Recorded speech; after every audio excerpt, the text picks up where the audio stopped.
Hello, this is Microphone Media. Please like, subscribe, and share. Thank you. تعينا هذا اللي دحان دوعلكم دحان تعاديركم ملع علم زلكم سمعتنا سلام نأخذكم يخون زي مايكروفون ميديا أيون مايكروفون ميديا حدش زغنكم كعمام قاعد احنا مساخم نابلنا ناي كل شعب مدمنستي ناي زبيت سبنا أكال كوينكم كتكتسلو سبسكرايب زي جوركم سبسكرايب جورو لايك جيركم مجمرون أي ترسعوا سمعتي أقدست زغنو وانا زغنو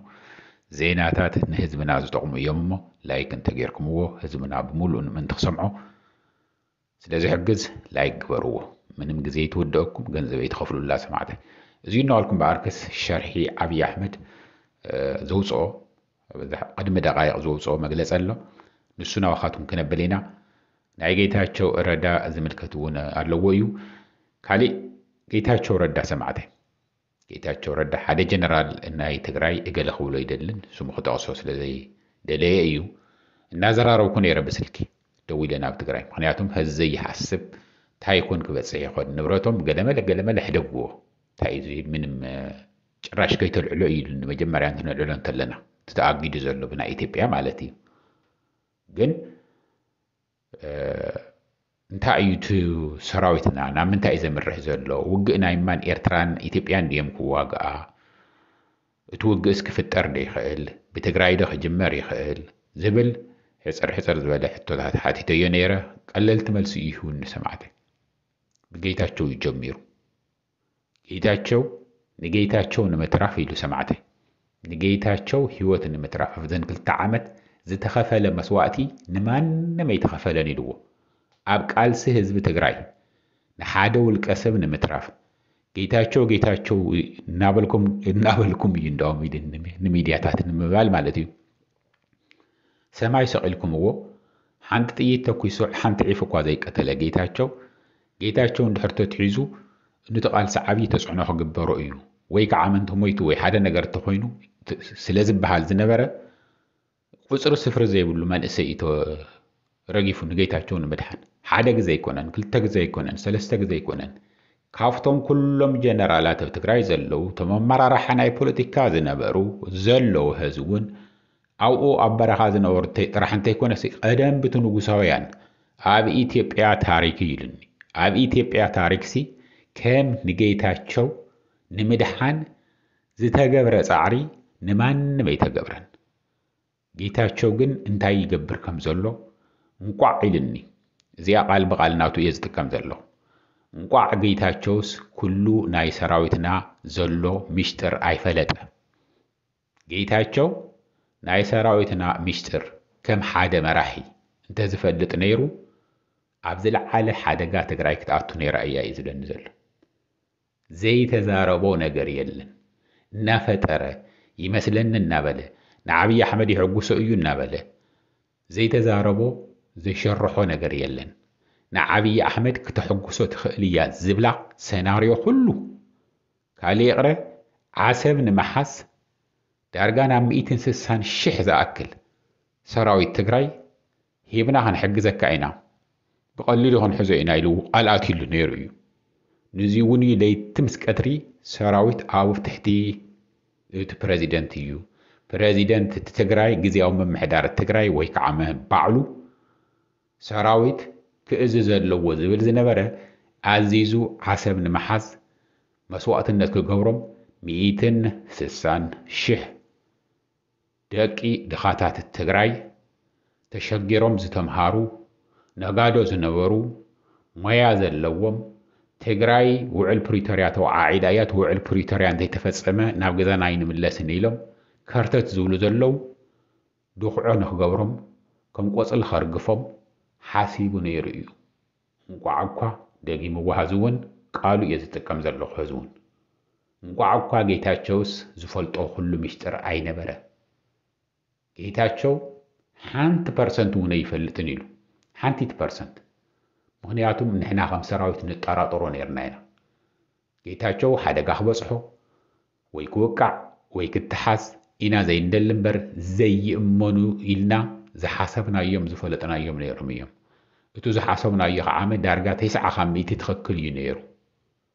ንከታተሎም ኢና ነርና ኣካይዶም ንሪኦ ነርና ኢና ኩሉ ነገሮም ኣይምቸውናን ካብ ዘይምቸውና ዝነበሩ ኣዘዝቲ ወይ መራሕቲ በልዎም ኣብ ትግራይ ኣብቱ ናይ 2 ዓመት ውግእ ዝወራር ጀኖሳይዳል ወራር ጌታቸው ትዝለዓለ ቦታ እዩ ነይርዎ ጌታቸው ግን ኦልሬዲ ስፖክስ ፐርሰን ወይ ቃል ወሃብ ኮይኑ ስለዝነበረ ጌታቸው ሓደጋ እንትበፅሕዎ ነቲ ቃልሲ ተፅዕኖ ክገብር እዩ ሞራል ህዝብና ብፍላይ ከዓመ ንኣኻትኩም ይብለኒ ማለት ዳያስፖራ ማለቱ እዩ ኣብ በረኻ ኣብ ወፃእ ዘለኹም ትግሮት ተርእዩ ተሰሚዑ ዘይፈልጥ ታሪክ ዝሰርሕኹም ካፍቱ ኣብ በረኻ ተዋፊሩ ኣካሉ ዝሃበ ህይወቱ ዝሃበ ዘይንእስ መስዋዕትነት ዝኸፈልኩም ኣብ ዳያስፖራ ዘለኹም ማሕበረሰብ ወይ ጌታቸው ተትሒዙ እዩ ወይ ጌታቸው ሞይቱ እዩ ወይ ደብረጽዮን ከምዚ ኮይኑ እዩ እንተዝበሃል ክንደይ ዝኣክል ናይ ሞራል ውድቀት ክበፅሐኩም ከም ዝኽእል ስለንፈልጥ ዘይተኸፈለ መስዋዕትነት ነገር የለን እዩ ስለዚ ሕሞ ከዓመ ስኳር ስለ ዘለዎ ደም ብዝሓት ስለ ዘለዎ ናይ መስተ ኣመል ስለ ዘለዎ ብዙሕ ኣመላት ስለ ዘለዎ ንኡ ምግቢ ንምእላሽ መከራ እዩ ነይሩ ኢልዎ ጌታቸው ረዳ ምግቢ ንምእላሽ ናይቲ ሰራዊት ብምሉእ ተኣኪቡ ዝወሃቦ ንምንታይ ሕሙም ስለ ዝኾነ ስኳር ስለ ዘለዎ ስለዚ ጌታቸው ዝኹለይ ነገር ተገይሩሉ እዚ ኩለይ መስዋዕትነት ንሓደ ውልቀ ሰብ ተገይሩሉ ህዚ ትግራይ ንምጥፋእ ንስኻትኩም ዘይሰማዕኹምዎ ብሚድያ ዘይወፀ ንጋዕ ዓብይ ኣሕመድ ዘይተዛረቦ ሓቂ ጥራሕ ኣይኮነን ሰማዕተይ ንሱ ዝነገረኒ እየ ዝነገረኩም ዘለኹ ህዚ እውን ሓቂ ጥራሕ እንተይኮነ ሓሶታት ፍጥር እናበለ ንዓብይ ኣሕመድ ንኽሕጉስ ዘይተዛረቦ ነገር የለን ቃል ዘይኣተወሉ ንዓብይ ኣሕመድ ነገር ኣይነበረን ኢልዎ ህዚ ግን ሓኺንቱ ኢልዎ ኣሎ ሰማዕተይ ናይ ጌታቸው ብሰፊሑ እዚ ጀነራል ዝነገረኒ ከምፅአልኩም እየ ኣብቲ ዝቕፅል ቪድዮታት ግን ህዚ ከዓመ ዓብይ ኣሕመድ ሓደ ሸርሓዊ ዝኾነ መልእኽቲ ኣተሓላሊፉ ኣሎ መልእኽቲ ያው ሓደ 100% ንጌታቸው ረዳ ከም ዝለዓሎ ዘረጋግፅ እዩ ፕሬዚደንት ግዝያዊ ምምሕዳር ትግራይ መን ክኸውን ከም እትደልዩ ብኢሜይል ጌርኩም ስለዱለ ኢሉ ንምሉእ ናይ ትግራይ ህዝቢ ፃውዒት ሕሊፉ ኣሎ ዓብይ ኣሕመድ ኣነ ቃል ብቓል ንሱ እናነበብኩ ኣይውዕልን ንምንታይ ይመስለኩም ሰማዕተይ ምንም ጥቕሚ ዘይብሉ እዩ ሕገ መንግስቲ እዚ ንኣይ ዝፈቕደለይ ከም ዝመስለ ናይ ግዝያዊ ምምሕዳር ፕሬዚደንት ናይ ምሻም ክሸውይም ምኽኣልኩ ነይረ እዚ ምግባር የድልየንን ነይሩ ግን ንስኻትኩም ንኣኻትኩም ኣኽብረት ኢልና በዚ ሕጊ ቁፅሪ እዚ ብኣንቀፅ እዚ ብገለመለ እዚ እናበለ ጥቕልል እንትለበሎ ተለኻ ግዝያዊ ምምሕዳር ትግራይ ፕሬዚደንት ኣብ ሶሻል ሚድያ ዝለጠፎ እየ ዝነግረኩም ዘለኹ ለጥኩም ዝርእይዎ ዘለኹም ፎቶግራፍ ስክሪንሻት ገይረ ዘምፃኽዎ ማለት እዩ ንምትካእ መን ክኸውን ከም እትደልዩ ናይ ትግራይ ህዝቢ ለኣኹለይ ኦንላይን ጠቁሙ እገሌ ይኾነልና ኢልኩም እትደልይዎ ንትግራይ ክመርሕ እዩ ናብቲ ዝቕፅል ክሻዕ መረፃ ዝካየድ ዝመፅእ ዘሎ ጉንበት ከብፅሐና ይኽእል እዩ ከዳልወና ይኽእል እዩ እቱ ክሰርሖ ዝግብኦ ግዝያዊ ምምሕዳር ከዓመ ክፈፅም ይኽእል እዩ እትብልዎ ሰብ ጠቁሙ ዝብል ለጢፉ ኣሎ እዚ ጥቕልል ተብሎ ተለኻ እዚ እንታይ ዘረጋግፀልኩም ሓደ ጌታቸው ረዳ ይወረደን ክምለስ ገለመለ እትብሉ መርዶእኹም በቃ መርዶእኹም ፍለጡ ኣይምለስን ጌታቸው ረዳ እንዳውም ኣነ ከም ሓው ዝመኽሮ ከይትምለስ ናብ ኢትዮጵያ እየ ዝብሎ ንኡ እውን ኣይጠቕመን ክቐትልዎ እዮም ጌታቸው ረዳ ናብ ኢትዮጵያ እንተተመሊስካ ውግእ ኣብ ትግራይ እንተተኸፊቱ ወይ ውግእ ኣብ ምስ ኤርትራ እንተተኸፊቱ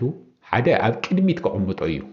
ለይቲ ምስ ቀትሪ ተዛረብ ክብሎ እዩ ንምንታይ ብህዝቡ ብዝለዓለ ኩነት ንምእንቲ ክፅላእ ካልኣይ እቲ ህዝቢ ንክርስዐካ ሱኽበል ኣብኡ ፅናሕ ህይወትካ ትርፍ ተሓከም ኣልኮል ግደፍ ጫት ግደፍ ዘይጠቕመካ ነገር ኣይትግበር ንስሓ እቶ ንህዝብኻ ይቕርታ ኢልካ ፀሓፍ ቁሉዕ ደብዳቤ ፀሓፍ ለጥፍ ኣብ ኣለው ዝበሃል ዓበይቲ ሚድያታት ኣነ በዲለ እየ ህዝበይ ዓገበ በፂሐ እየ ዘየለ ነገር ተዛሪበ እየ ምሽጥር ናይ ዓዲ ኣውፅየ ሕሊፈ እየ ንፅላኢ ይቕረ ገበሩለ ይበል ተነሳሕ ህይወትካ ሎምድኹን ፅባሕትኹን ናይ ኩልና ኣይንፈልጣን ግን ታሪኽካ ኣባላሽኻ ይትምት ሳኒታይዘር ተቢልካ ጀግና ተፊልካ ኢኻ ነርካ ليت مسكتر نحنا افتزو خلطة ناي كلتا عمت طورنت ناتكا فوتوغراف زي بلو تامبني لاي نسرح نيرنا نمنتاي جيغنا نابلنا سانيتايزر كمزي غيرو واردو خمزي غورو نالنا جيتاچو ردا تفلط زلكا عبي احمد كلن تنصرف كايو يفلطنيو عبي احمد كعم خندي زاكل قيمنيا مخانو اندحر كشع حزي ترداكا خوينو نمن غزي ما يرداكا بهزب خاغن تنسيكا يخ زي جنرال نغرن زلو كم جيتاچو زباله افت سراويت تصلأسب يلينو ካብ ታሕቲ ጀሚሮ ሻዕል ዓሊ እንዳውም ንኣና ብላዕሊ ዘለና ኮን ደኾን በዓልቶም ይፈትሕዎ ናይ ፖለቲካ ነገር እዩ ዝነገር እዚ እሞ ተጽናሕና ነየ ደኾን ይሐይሽ ንብል ነርና ተብ ታሕቲ ዝንሄ ግን ተብ ታሕቲ ዘሎ ሰራዊት ክሻዕ ድሓር ምጽንሑ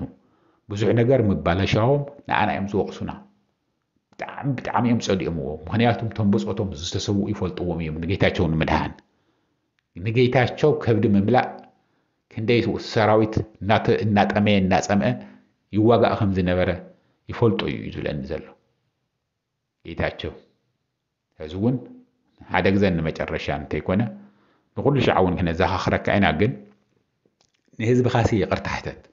زي الجاجي لأن تجاجي بك دخيمة معية نعيسي زي جب أن خبريكم هيكم من نيركم يقرتها كبور اللي هزبه لك لمن بمبركخ النهار كلمن صحاف تيسر جوكا دقيم كا صحاف تزحس خاي حاسد بخانو اقالصو زي اللي بعراي ولا ديل كان نعبي احمد كتحقوس الكاس تزارب كايو او صايو بصحف قولوا عدو دابي خاتلخ سلكا زيكا خمزيكا وي وصي خام ميديا تزارب دحرز ومبر بحالي تركبن تاريخكا لقيسي خانة مسخة خالة تدل انتقوين كاقن تزاربو وزيخة يغرتهتت زينا النبل سمعتي زينا لكم باركسنا هزي أو زي أخلني عبي أحمد شرحو هزونا يودان داكم زقباري فلتن تقرأي كورر يدالو خو يهلو إيه هزي أنا تراتر ذلخو نتو جنرالو ونحايت تيلخو انتايكم زبلني أفتو زغط سلكم سؤالكم إيه عبي أحمد ني ارتراديو مالا هو ني ارتراديو ني تقرأيديو ويس قيلو قراء زغبر زلو سلسته ممارس ايين عبي احمد زدالو زلو ززارولو زلو سي تግራይ ንኽወርር ድዩ ዝغለይ لعن تحتن ዝብል ዘሎ ወይስ ኤርትራን ምውራር ድዩ ትግራይ አፈራሪሕ ይኾን ደኾን ምሳይ ይኾን ኢሉ ድዩ ወይስ ንጉራእ እዩ አቴንሽን ናይ ሚድያ ንምርካብ እዩ እንታይ እዩ እስቲ እንታይ ይመስለካ ኢለዮ ያው ናይ ዘለዎ ክእለትን ሞዩ እንተጠቂሙ ዝሃበን መልስ ኣሎ نشوفت زقصل كم سؤالكم هي بتعامل بسفه زبالة زربا يتزاريو بزعبا عبي أحمد بزعبا توجه نا إرترام يهون نا يفتقرايم زخون بزجر مكم بمن نمن كواجا خم زلي ويكم زي دلي اندحر وجه خفيتو جن ناي موداتو خم مخان عبي أحمد زي أخنا نقرأكم ناي موداتو كم تخون كفلت على يدني جنرال زينا لكم بعد سمعتين هذو زي أهلنا شعب تصل زي سلام دحنوا على دحن هدروا